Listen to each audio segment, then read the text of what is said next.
Hello दोस्तों, आप लोगों का बहुत बहुत स्वागत है हमारे यूट्यूब चैनल अवनीश क्लासेज में। आज हम लोग बहुत ही इंटरेस्टिंग टॉपिक के बारे में पढ़ेंगे जो कि बोर्ड परीक्षा की दृष्टि से बहुत ही महत्वपूर्ण है। वह है रूपक अलंकार और उत्प्रेक्षा अलंकार। हम लोग रूपक अलंकार और उत्प्रेक्षा अलंकार की परिभाषा और उदाहरण के बारे में समझेंगे। तो चलिए शुरू करते हैं।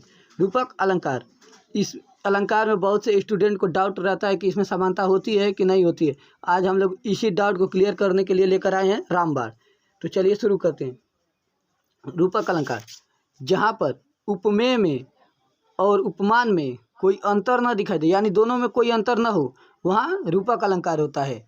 एक बार और देखिए, जहाँ पर उपमेय में और उपमान में कोई अंतर न दिखाई दे, वहाँ रूपक अलंकार होता है। यानी दोनों में कोई अंतर न दिखाई दे, वहाँ रूपक अलंकार होता है। हम लोगों को बस रूपक अलंकार में एक बात का ध्यान रखना चाहिए कि दोनों में कोई अंतर नहीं होता है। चलिए अब इसको उदाहरण के द्वारा समझते हैं। चरण कमल बंधो हरिराई, चरण कमल बंधो हरिराई। चरण कमल यानी जो हमारा चरण है वह कमल ही है, इन दोनों में कोई अंतर नहीं है। और दूसरा उदाहरण जो कि बहुत ही प्रसिद्ध उदाहरण है, माया मैं तो चंद्र खिलौना लयो, माया मैं तो चंद्र खिलौना लयो। इसमें चंद्रमा जो है खिलौना ही है, इन दोनों में कोई अंतर नहीं है। ठीक है, आगे बढ़ते हैं। उपमेय और उपमान जो कि बहुत ही महत्वपूर्ण है। जिसकी तुलना की जाए, जिसकी तुलना की जाए वह उपमेय कहलाता है। उपमान जिससे तुलना की जाए, जिससे तुलना की जाए वह उपमान कहलाता है। और मैं एक सब आप लोगों को सबसे आसान ट्रिक बता दूं रूपक अलंकार को पहचानने का, जो है योजक चिन्ह। जो है योजक चिन्ह, योजक चिन्ह के द्वारा आप रूपक अलंकार की पहचान कर सकते हैं। वह भी कैसे, देखो, चरण कमल, इन दोनों के बीच में योजक चिन्ह है। चंद्र खिलौना, इन दोनों के बीच में योजक चिन्ह है। तो जहाँ योजक चिन्ह होगा वहाँ रूपक अलंकार होगा। आप इस ट्रिक से रूपक अलंकार को आसानी से पहचान सकते हैं। अब चलिए आगे बढ़ते हैं उत्प्रेक्षा अलंकार की ओर, जो कि बोर्ड परीक्षा की दृष्टि से यह भी बहुत महत्वपूर्ण है, जो कि लगभग हर साल बोर्ड परीक्षा में पूछा जाता है। तो हम लोग इसमें उत्प्रेक्षा अलंकार की परिभाषा और उदाहरण के बारे में समझेंगे। तो चलिए शुरू करते हैं। उत्प्रेक्षा अलंकार की परिभाषा।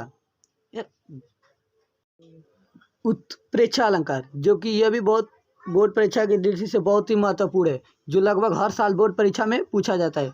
तो हम लोग इसमें उत्प्रेक्षा अलंकार की परिभाषा और इसके उदाहरण के बारे में भी समझेंगे। तो चलिए देखते हैं परिभाषा।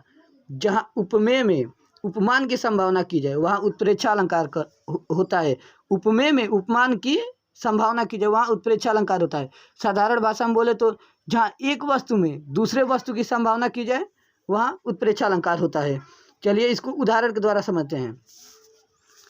ले चला साथ मैं तुझे कनक, ज्यो भिक्षुक लेकर स्वर। यह पंक्तियाँ निराला जी की पंक्तियाँ हैं। ले चला साथ मैं तुझे कनक, ज्यो भिक्षुक लेकर स्वर। इसमें निराला जी भगवान शिव की पूजा अर्चना के लिए जाते हैं। वह क्या ले जा रहे हैं? मैं तुझे कनक। एक कनक मतलब सोना होता है और एक कनक का मतलब धतूरा होता है। यहाँ जो कनक है इसका मतलब है धतूरा। वह शिव जी के पूजा अर्चना के लिए धतूरा ले जा रहे हैं, लेकिन इसकी तुलना किससे कर रहे हैं? सोने से कर रहे हैं। यानी वह धतूरे में किसकी संभावना कर रहे हैं? धतूरे में सोने की संभावना कर रहे हैं।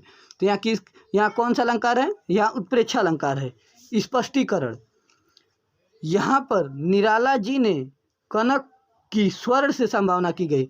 इसमें निराला जी ने कनक की स्वर्ण से संभावना की गई, यानी धतूरे में किसकी संभावना की है? सोने की संभावना की गई है।